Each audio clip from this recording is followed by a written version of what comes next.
देख रहे हैं खटपट न्यूज। झीरम घटना पर न्यायिक जांच आयोग के राज्यपाल को रिपोर्ट सौंपे जाने के साथ ही सियासत तेज हो गई है। मुख्यमंत्री भूपेश बघेल ने बड़ा आरोप लगाते हुए कहा है कि आखिर भारत सरकार किस तथ्य को छिपाना चाहती है, वे षड्यंत्र पर जांच क्यों नहीं कर रहे। मुख्यमंत्री भूपेश बघेल ने कहा कि गवाही के लिए कुछ लोगों को बुलाया गया, कुछ ने गवाही नहीं दी। साथ ही उन्होंने सवाल किया कि क्या नाम पूछ कर मारा क्या वे राजनीतिक षड्यंत्र है। हमने आयोग को कई बिंदुओं पर पत्र लिखा है कि नंद कुमार पटेल, महेंद्र कर्मा को सुरक्षा व्यवस्था क्यों नहीं दी गई। उन्होंने कहा कि कांग्रेस की ओर से लगातार सवाल उठाते रहे, लेकिन केंद्र सरकार जवाब नहीं दे रही है। ये गुमराह करने वाली बात है कि वे किससे बचाना चाह रहे हैं। सवाल इस बात का है, केंद्र सरकार राज्य सरकार को जांच करने क्यों नहीं दे रही है। ये लोग षड्यंत्रकारियों को बचा रहे। ये लोग जानते हैं कि षड्यंत्र के पीछे कौन है, लेकिन सच को छुपाया जा रहा है।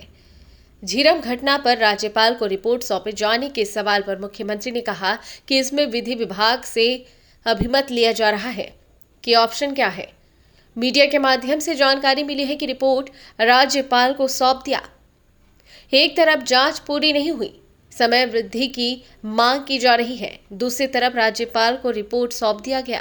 ये दोनों बात विरोधाभासी है। इसका मतलब है जांच पूरी नहीं हुई। मैं सार्वजनिक कर दूं, जांच कौन करेगा? जो गवाही से एनआईए पूछताछ नहीं कर पा रही है और जो भारत सरकार हमको जांच करने का अनुमति नहीं दे रही, फाइल हमको वापस नहीं कर रहे हैं, तो मैं बोल भी दूंगा तो जांच कौन करेगा? बताया उन बिंदुओं पे जांच करेगा तो बयानों को कैसे देखें हम लोग? ये सीधा गुमराह करने वाली बात है। आखिर इस षड्यंत्र में कौन लोग थे? भाजपा और केंद्र सरकार और तत्कालीन राज्य सरकार के बैठे हुए लोग किसको बचाना चाह रहे थे? सवाल इस बात का है, क्यों जांच नहीं करने दे रहे हैं? एसआईटी जांच, राज्य सरकार को जांच करने देने से उनको तकलीफ क्या है? सवाल तो इस बात का है।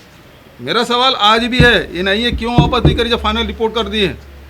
और अब ढकोसला क्यों कर रहे हैं कि हम बुला रहे हैं जांच के लिए, किसी को नोटिस दे रहे हैं, किसी कुछ कर रहे हैं?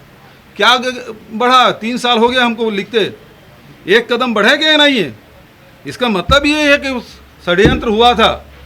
पीसीसी अध्यक्ष मोहन मरकाम ने इस मसले पर कहा कि झीरम नरसंहार के लिए गठित जस्टिस प्रशांत मिश्रा आयोग की ओर से रिपोर्ट सरकार के बदले राज्यपाल को सौंपना ठीक संदेश नहीं दे रहा है। जब आयोग का गठन किया गया था तब इसका कार्यकाल 3 महीने का था। 3 महीने के लिए गठित आयोग को जांच में 8 साल लग गया। सवाल उठना लाजमी है।